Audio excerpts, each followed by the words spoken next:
वैसे तो हम लोग संसार में देखते हैं तो अनेक प्रकार के धन पाए जाते हैं, जैसे बुद्धि धन, विद्या धन, चरित्र धन, सद्गुण धन, जीवन धन, भौतिक धन, इस प्रकार अनेक प्रकार के धन पाए जाते हैं।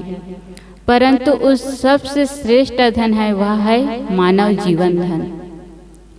कहने के लिए कह दिया जाता है हीरा सरीखा जीवन, परंतु एक हीरा नहीं, हम हीरो के पहाड़ से भी जीवन की अवधि को एक क्षण भी बढ़ाना चाहे तो नहीं बढ़ा सकते। इसलिए कहते हैं यह मानव जीवन धन सर्वोपरि धन है। परंतु हमारे सामने प्रश्न होता है कि आखिर हम जीवन किसे कहें? क्या इस शरीर को हम जीवन कह सकते हैं? नहीं कह सकते, क्योंकि शरीर का महत्व तब तक है जब तक कि इसमें आत्मा है। आत्मा के निकल जाने के बाद शरीर का कोई महत्व नहीं होता, इसलिए हम शरीर को जीवन नहीं कह सकते। इसी प्रकार हम अकेले आत्मा को भी जीवन नहीं कह सकते, क्योंकि अकेला आत्मा कुछ नहीं कर सकता। फिर हम जीवन किसे कहें? जहाँ शरीर और आत्मा का संगम काल हो, संयोग काल हो, वह जीवन कहलाता है। परंतु एक प्रकार के मनुष्य के जीवन का उद्देश्य होता है खाओ पियो और मौज उड़ाओ। दूसरे प्रकार के मनुष्य के जीवन का उद्देश्य होता है आत्म कल्याण के साथ साथ लोक कल्याण की भावना रखते हुए कर्मरत रहना। सद्गुरु कबीर साहिब जी ने कहा है, रतन का जतन करूं माड़ी का श्रृंगार, आया कबीरा फिर गया झूठा है अहंकार। साहेब कहते हैं हमें रत्न के समान यह सुंदर मानव जीवन मिला हुआ है और इसे यत्न पूर्वक रखना ही मनुष्य की बुद्धिमानी है। परंतु लोग इस संसार में हम लोग देखते हैं कि इस जीवन को पाकर वे राग रंग में भूल जाते हैं। परंतु हमें जो सुंदर रत्न के समान मानव जीवन मिला हुआ है इसे यत्न पूर्वक रखें, क्योंकि अन्य प्राणियों की अपेक्षा इसमें मन, बुद्धि, विवेक, विचार एवं ज्ञान का सर्वाधिक विकास हुआ है। परंतु अधिकतम लोग इस शरीर को पाकर जवानी आते ही संसार के राग रंग में भूल जाते हैं। साहेब कहते हैं मन की विकारी वेग में मत बहो, क्योंकि जवानी की बाढ़ थोड़े दिन के लिए है, फिर इस बाढ़ में बह जाने वाला आदमी पीछे पश्चाताप करते रह जाता है। जब 10 इंद्रियां जवाब देने लगती है, मित्र कुल कुटुंबी उपेक्षा करने लगते हैं, जब अपने पास कोई दम नहीं रह जाता, तब आदमी को कुछ कुछ एहसास होता है कि शायद हम किसी गलत रास्ते से आ निकले हैं। उस समय वो जिस किसी की बात को मानने के लिए, जिस किसी की बात को सुनने के लिए तैयार हो जाते हैं, किंतु अफसोस की बात है उस समय वो सुनना तो चाहते हैं किंतु ठीक से सुनाई नहीं पड़ता, देखना तो चाहते हैं किंतु ठीक से दिखाई नहीं पड़ता। बस इसी मानसिक उलझन की स्थिति में उनका जीवन दीपक समाप्त हो जाता है। इसीलिए किसी ने कहा है, हुए जवां तब जवानी में होश न रहा, और जब होश आया तो जवानी का जोश न रहा। तो हमें चाहिए कि हम अपने मन इंद्रियों को संभाल कर रखें, क्योंकि जो जवानी होती है वो बड़ी ही कमजोर होती है, और जो बुढ़ापा होता है वह बड़ा ही दीठ मेहमान होता है।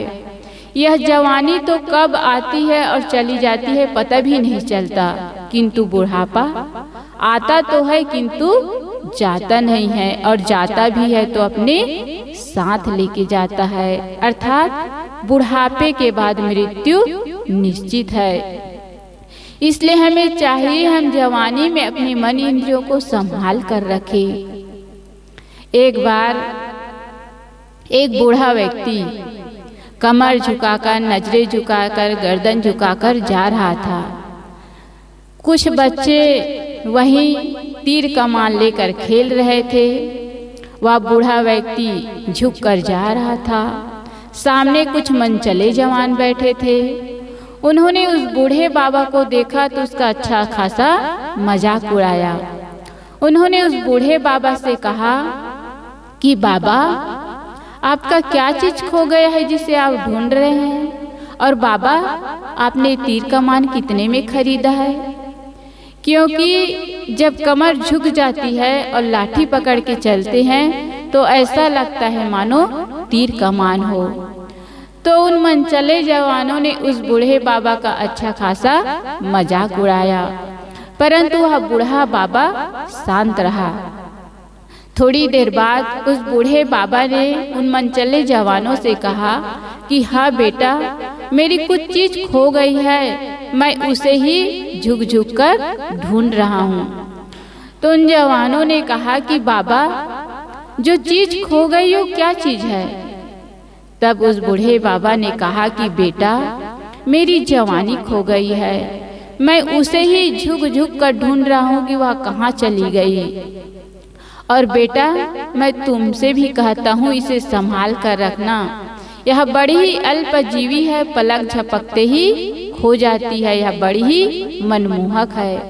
और बेटा, तुमने कहा था ना, ये तीर कमान कितने में खरीदा है? यह तीर कमान तो मुझे मुफ्त में मिला हुआ है और एक दिन तुम्हें भी मुफ्त में मिल जाएगी।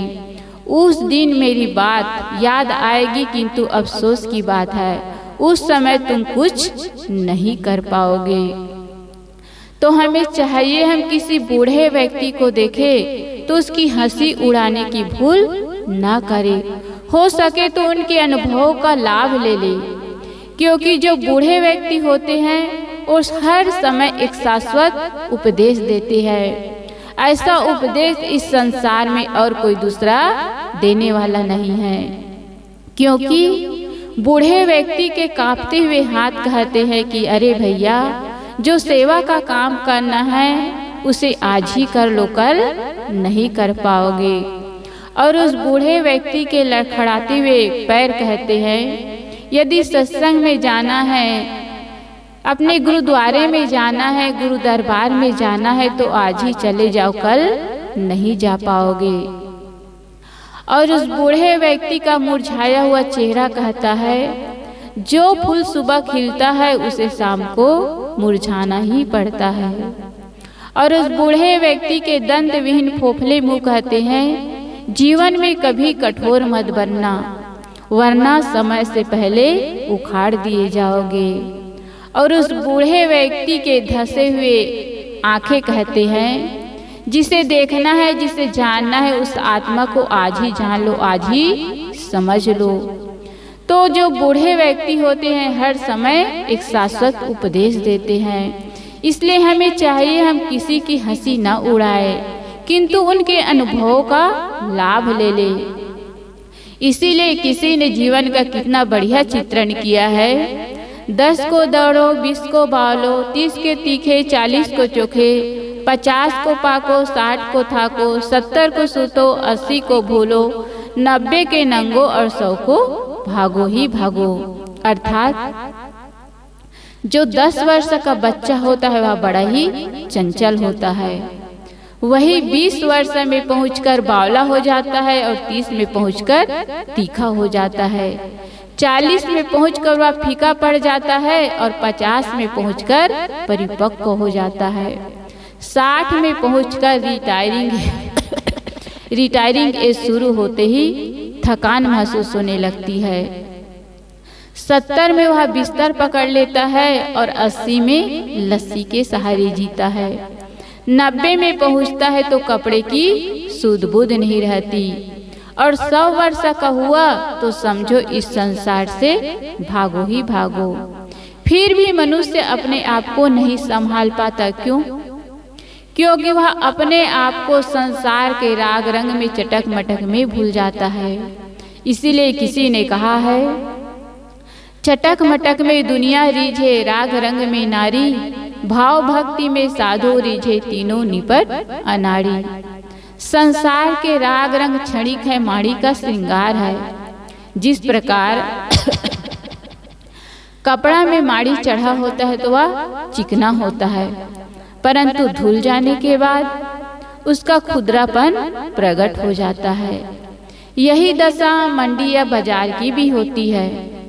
जिस समय बाजार सस्ता है उस समय उसकी रौनक देखते ही बनती है, परंतु थोड़ी देर बाद बाजार उजड़ जाने के पश्चात सब कुछ अनसुहाता सा हो जाता है।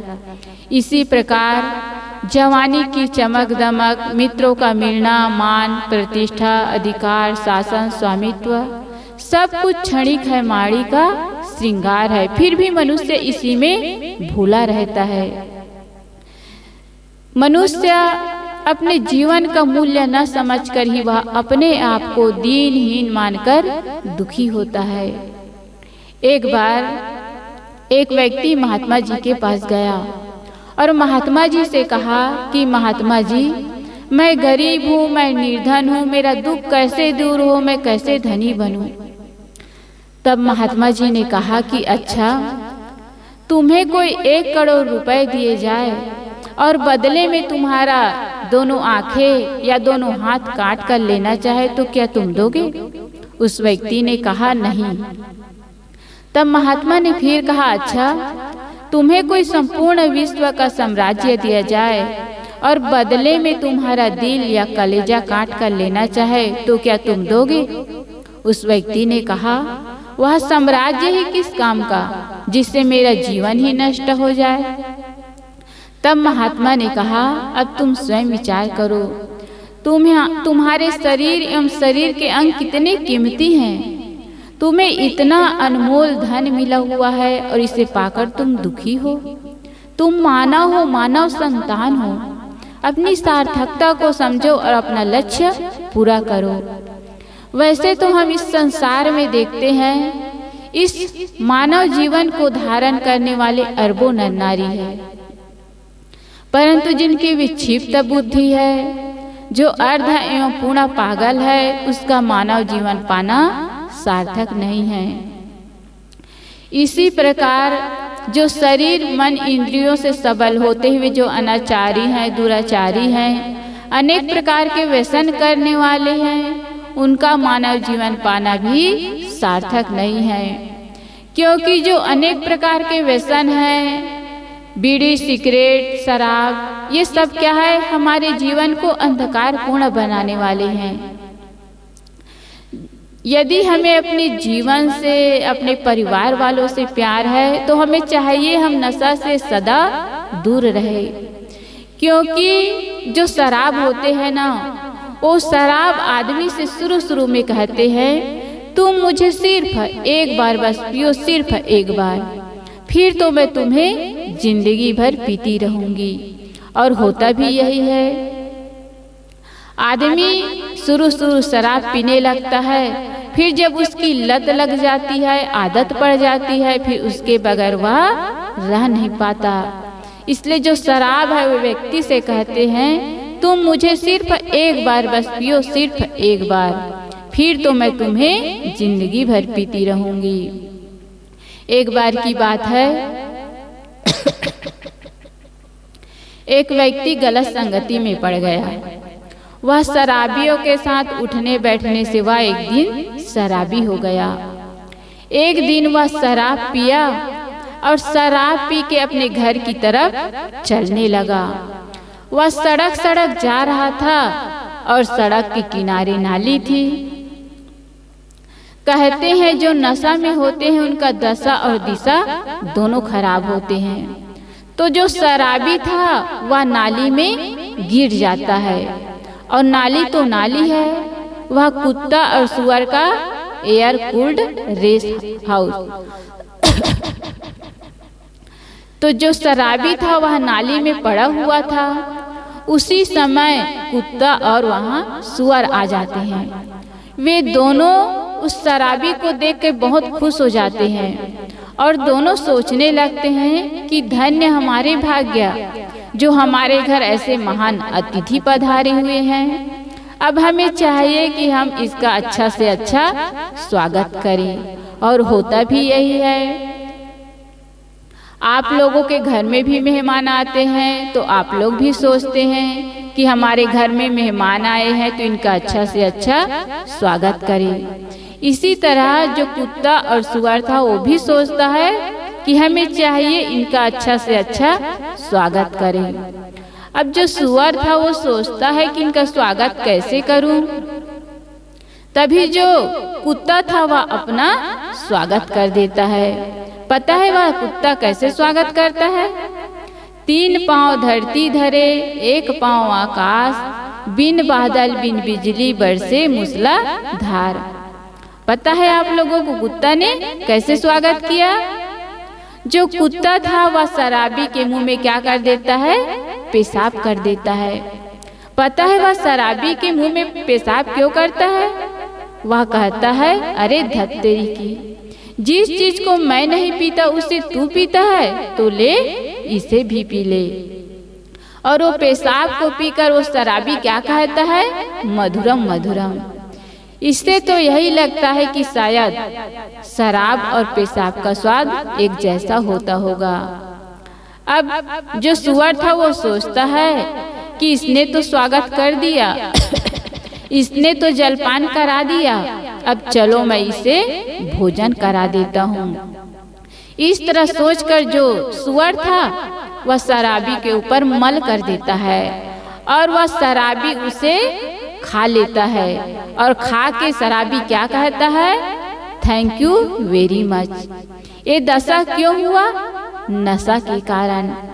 इसलिए हम लोगों को अपने जीवन से, अपने घर वालों से, अपने परिवार वालों से प्यार है तो हम नशा से सदा सदा के लिए हाथ जोड़ ले, नशा से सदा सदा के लिए दूर हो जाए।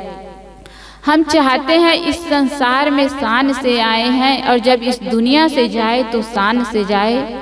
तो हमें चाहिए कि जो महापुरुष हैं उनके जीवन के जो आदर्श हैं उन्हें अपने जीवन में लाए, तभी हमारा जीवन सुंदर बन सकता है। इसीलिए किसी ने कहा है अच्छा काम कर लो अच्छी जिंदगी आपकी, अच्छा काम कर लो अच्छी जिंदगी आपकी, दुनिया सीखे सबक सुनकर कहानी आपकी। तो हमें सुंदर यह मानव जीवन मिला हुआ है रत्न के समान, तो हमें चाहिए यत्न पूर्वक इसे संभाल कर रखें, अपने जीवन को सुंदर बनाएं। तो सदगुरु कबीर साहब जी आगे कहते हैं, आया कबीरा फिर गया झूठा है अहंकार। साहेब कहते हैं कि हे मानव, यहाँ का अहंकार का ना झूठा है व्यर्थ है, इसलिए यहाँ के सारे अहंकार को छोड़ो। सम्राट सिकंदर को कितना अहंकार था, अकेला विश्व विजेता बनने निकले थे, परंतु जब वह अपने मौत के निकट पहुंचा तो अपने सिपाहियों से कहा कि जब मेरी अर्थी निकालना तो दोनों हाथ बाहर निकाल देना, ताकि संसार के लोग देखें और समझे कि अपार संपत्ति का मालिक सिकंदर जब दुनिया से गया तो खाली हाथ गया, कुछ लेकर नहीं गया। इसीलिए तो कहा है, इकट्ठे कर जहाँ के जड़ जो सभी मुल्कों के मालिक थे, सिकंदर जब दुनिया से गया तो दोनों हाथ खाली थे, वो कुछ लेकर नहीं गए। इसी प्रकार मोहम्मद गजनबी सोमनाथ मंदिर में एक बार नहीं 17 बार लूटा, वहाँ के सारे धन को लूट कर ले गया, परंतु जब वह अपने मौत के निकट पहुँचा तो जो लाल भूरे नीले पीले पत्थर थे उन्हें अपने सीने से लगा के रोते हैं और कहते हैं कि हाय, मुझे इतना सुंदर रत्न के समान जीवन मिला था, किंतु मैंने इन्हें इन पत्थरों को इकट्ठे करने में ही बर्बाद कर दिया। इसलिए साहेब कहते हैं कि हे मानव, यहाँ का अहंकार करना झूठा है, किंतु हम लोग संसार में देखते हैं कि सब अहंकार से भरे पड़े हैं।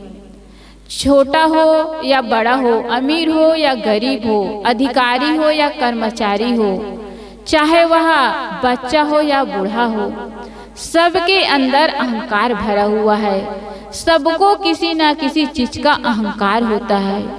किसी को अपने रूप का, किसी को पद का, किसी को धन का, किसी को परिवार का।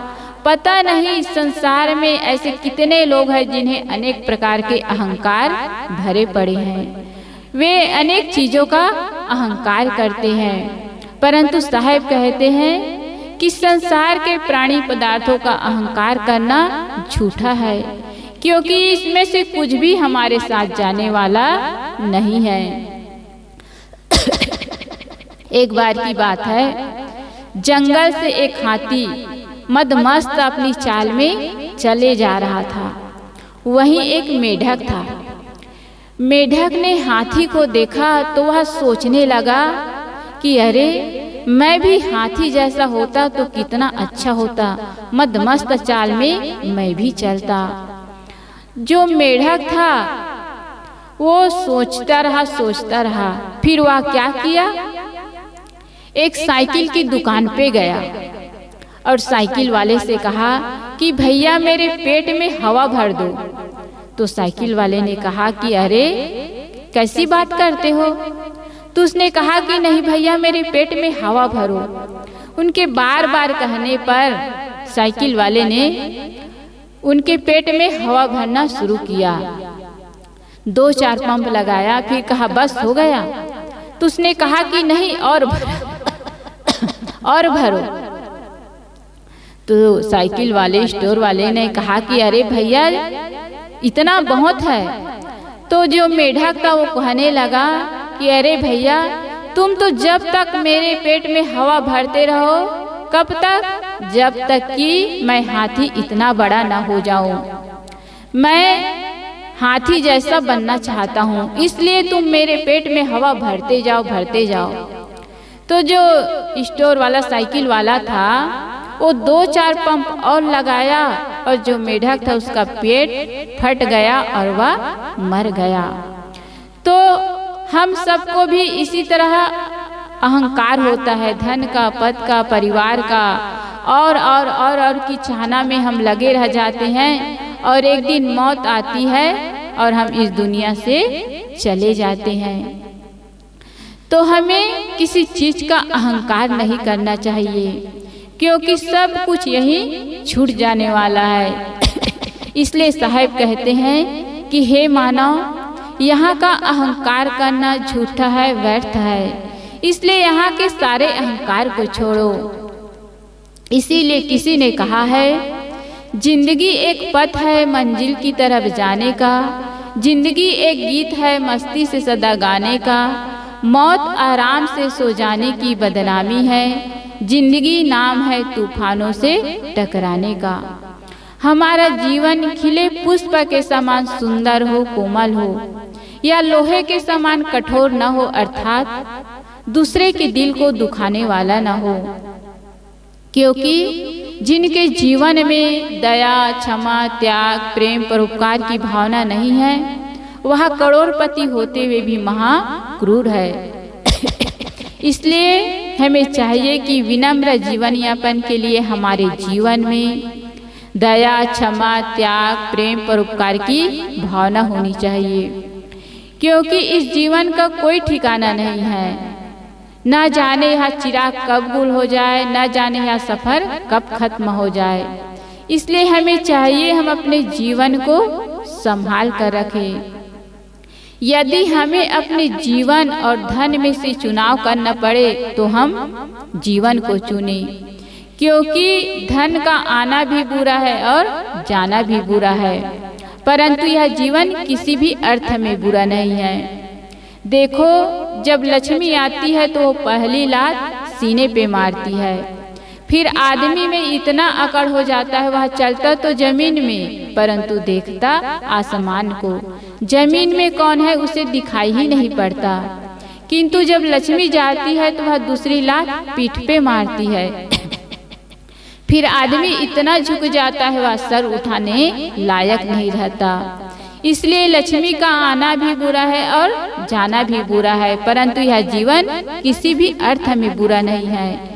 यह जीवन एक कोरा कागज है, हम इसमें जो लिखेंगे वही पाएंगे। यदि हम अपने जीवन में गीत लिखेंगे तो हमारा जीवन तीर्थ बन जाएगा, और यदि गाली लिखेंगे तो हमारा जीवन तमाशा बन जाएगा। अब हम सब अपने जीवन को देखें, हम सब अपने जीवन में गाली लिख रहे हैं या गीत लिख रहे हैं, क्योंकि एक दिन हम सब इस संसार में सब कुछ को छोड़कर इस दुनिया से चले जाएंगे।